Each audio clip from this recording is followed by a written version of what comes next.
Yeah, the Square Enix stuff, there's not much there. Like, Square Enix admits that something didn't meet their expectations. You could throw in any game that they fucking What was their expectation, though? Did it make profit? Who knows? How high do people enjoy it? Like, Tifa was in it? Profits, unfortunately, did not meet our expectations, is what they said. He stated the initial sales. There are profits. Yeah. He stated initial sales of Foam Star and Final Fantasy VII Rebirth released in Q4 of the last financial year were, quote, not as strong as expected.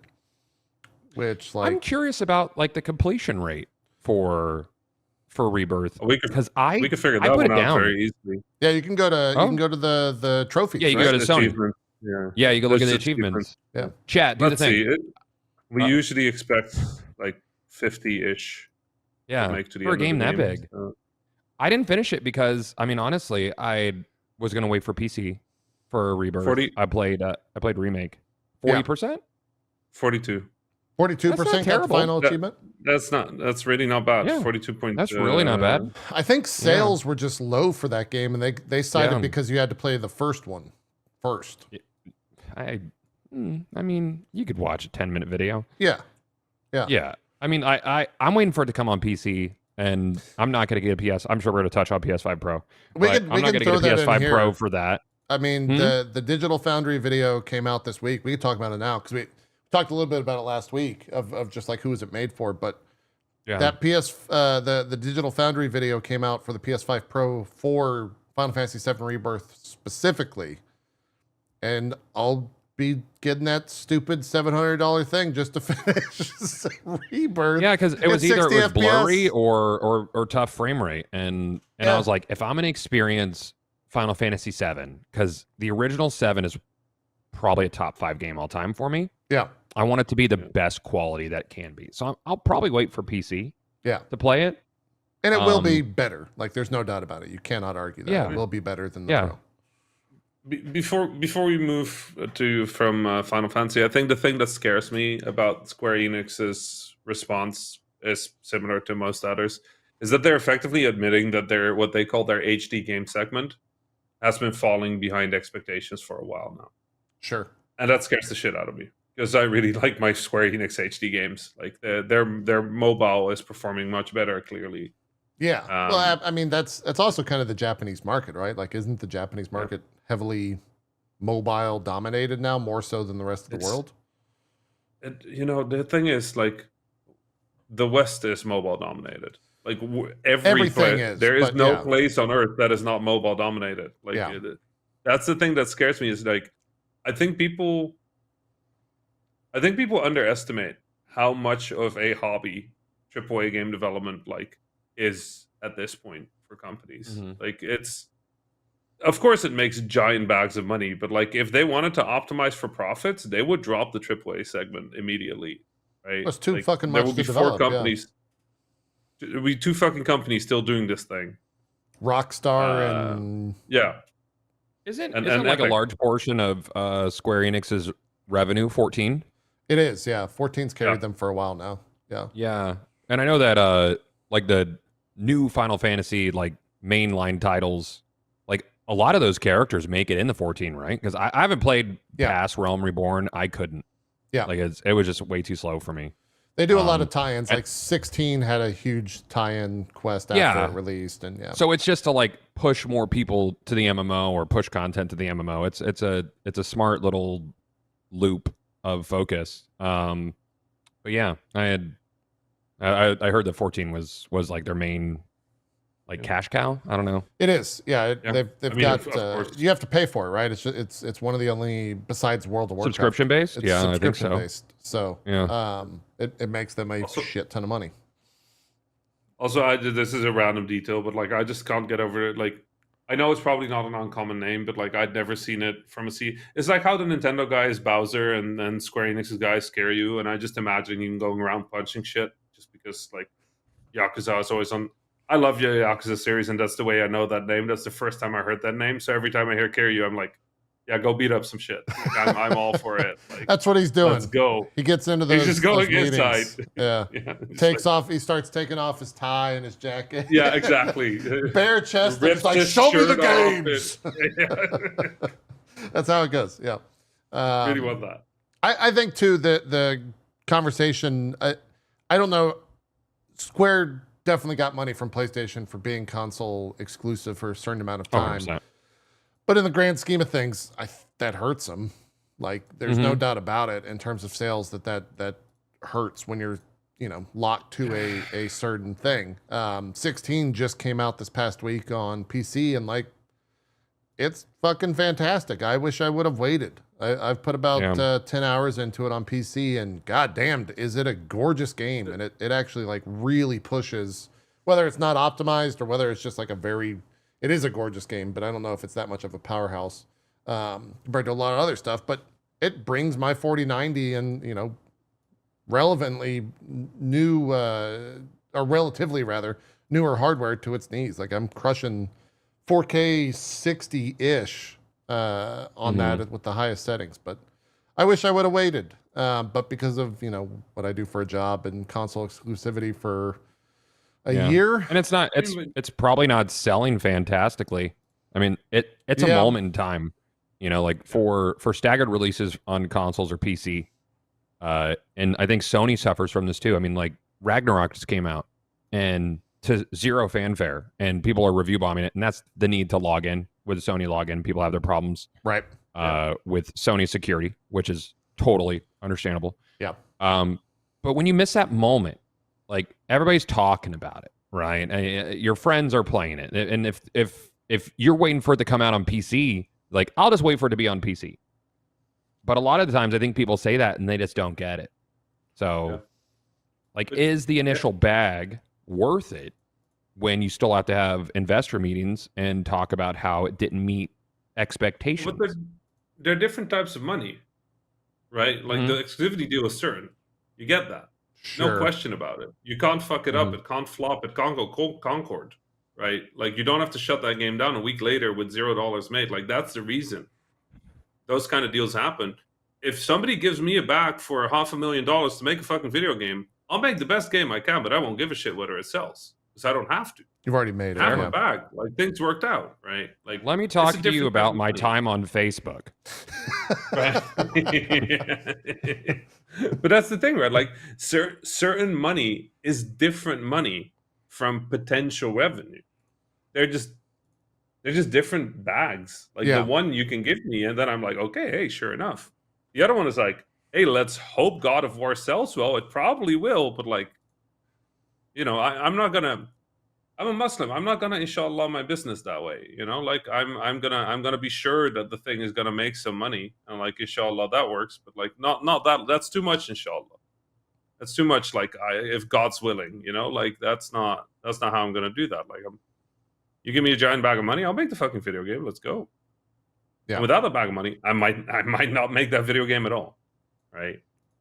But so, I think there's also, I agree 100% with everything you just said, but is Square the type of, I don't know the financials, and I'm sure you don't either, but Square has enough of like a name brand to be like, they're not going to put out a complete, I mean, I guess I'm saying that, and like Concord just came out and that was PlayStation. So yeah, maybe really good point was made in your chat. Is Square's problem is their fans are from the PS1 era. Like, I don't think I disagree with that. I mean, I think there's a lot of nostalgia attached to the SquareSoft era from, Super Nintendo and PS1 era.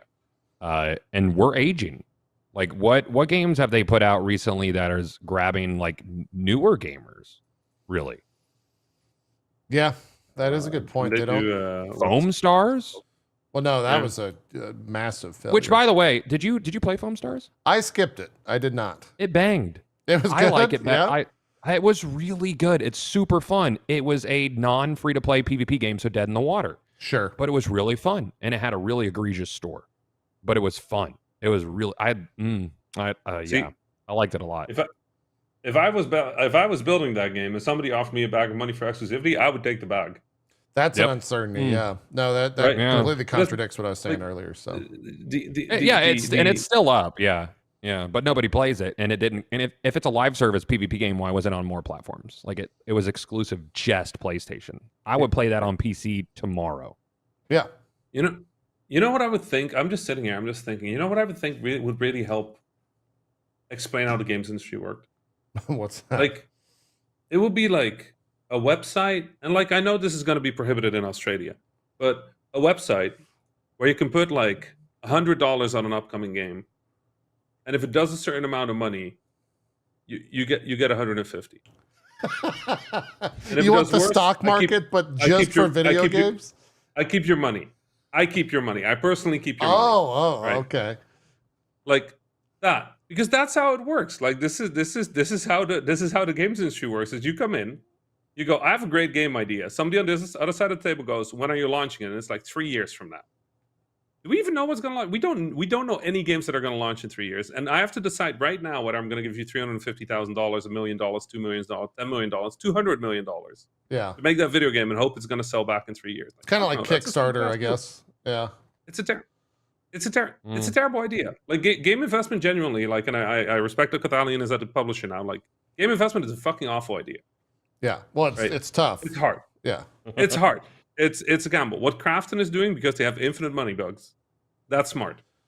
Buy some shit that isn't there yet. PUBG, right? Like for those that great. don't know, that they have PUBG Mobile, and that just prints money. But the whole thing about game development is like we don't know. We genuinely don't know. We have no idea whether something is going to work. Foam Stars could have worked, but like when I'm starting on a game and somebody will give me guarantees, I will take the guarantees. Like every single time, because it gives me the freedom to make the game I want.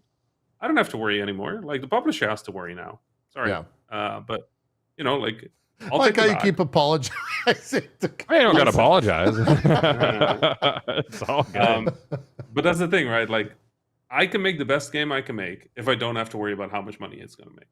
Right? The less I have to worry about that, the better video game I'll make, because I'll be thinking about what the best quality video game is. And on the publisher side, that's where they should be thinking about marketing. That's where they should be thinking about audiences. That's where they should be thinking about. And if they come in and they say like, hey, have you considered this? I'll go like, hey, you know what? That's a good idea. Let's do that. Yeah. But you're splitting my attention, right? Like I can make a good video game or I can make a well-earning video game. A well-earning video game might not be good. Then it flops. A good video game might not earn a lot because, shit happens. But right. The more, look at Visions of Mana, though. Like, Vision's apparently very good. Yeah, I especially if you're it a lot. A Mana fan, which I am. Yep. That studio got closed the day it launched. That's like, and potentially even before. They saved the announcement till after, or till it launched, right? Which maybe is worse, but not a good feeling. Anyway, I'm sure they'll be replaced with with the AI. Yeah. I mean, the EA Andrew Wilson stuff. It is really silly to hear that when you hear a CEO say AI is at the very core of our business, but in the context of Investor Day 2024, it's the buzzword, right? Like Apple just launched a phone on Friday, and all of the AI shit that it touted isn't even on the phone. It's just it's coming in later updates. So it's just like that's what investors want to hear. It's like AI. Theoretical. Yeah. Well, no. They just haven't pushed the software update yet because it's not ready. They haven't asked AI to program it yet. There you go. They'll get to it, but it's not ready. The AI is working on it. It's like this weird the buzzword mentality. I think has ruled so much of our industry for so long, but like for some reason the AI stuff is just so much like stronger for whatever. I don't know, Rami, if you can speak to that, why that is, but like investors hear AI and they start salivating for some reason. So Andrew Wilson's out there being like, we love AI. Of course, it's the same thing as metaverse, right? It's the as the new Scott wave. was saying earlier. It's the everything bagel. Yeah. Okay. Like it'll solve everything. There's not a problem that metaverse won't solve. There's not a problem that AI won't solve. Like AI is one of the weirdest things I've ever seen in my life. It's provably pretty shit at most things. Yeah. And the things it's good at, and don't get me wrong, it is good at certain things, right? Like AI is really good at taking massive amounts of data, finding patterns in it. It's good. Like AI definitely has a use. I'm not quite sure if that use is putting artists out of a job. Like that's just very clearly not. Yeah. Even if you do, you're gonna have to hire artists to make data for the AI to scrape, because you can't do art anymore soon, right? Like nobody's putting art up anymore on their art sites because AI is just gonna scrape it and then you're out of a job anyway. So why the fuck would you? Yeah. Right. Like there's definitely a use for AI, and I think all the place, like I wish they would put AI at the core of EA and just replace the entire C-suite with it, because like that would well, no, that's the thing, right? Like, just, why replace the CEOs with AI if it's all just numbers anyways? Who fucking cares? Yeah, looking for pattern shit. Right, let's go. The AI is going to be much better at that. Yeah. Actually, I tend to do nowadays whenever there's an investor, whenever there's a CEO talking about AI, I'll load up ChatGPT and ask ChatGPT if it was an intelligent statement, and usually the ChatGPT will say like, nope. So even AI is dunking on this AI statement bullshit. Like, it's great. Here's the full quote. Well, not full quote, but here are some excerpts, I should say. Quote, our creative teams always try to see farther, always empowered by the latest technology, Wilson said. This is PocketGamer.biz reporting. The pursuit of innovation has led our games to be at the forefront of the technology curve. AI in its different forms has always been central to this creative journey. We all remember playing against the AI, and it has evolved into today's innovations in generative AI. For years, we've talked about our games delivering experiences that are always new and different. We predict that with generative AI, we will finally be able to fulfill this promise for billions of people for billions and billions of hours.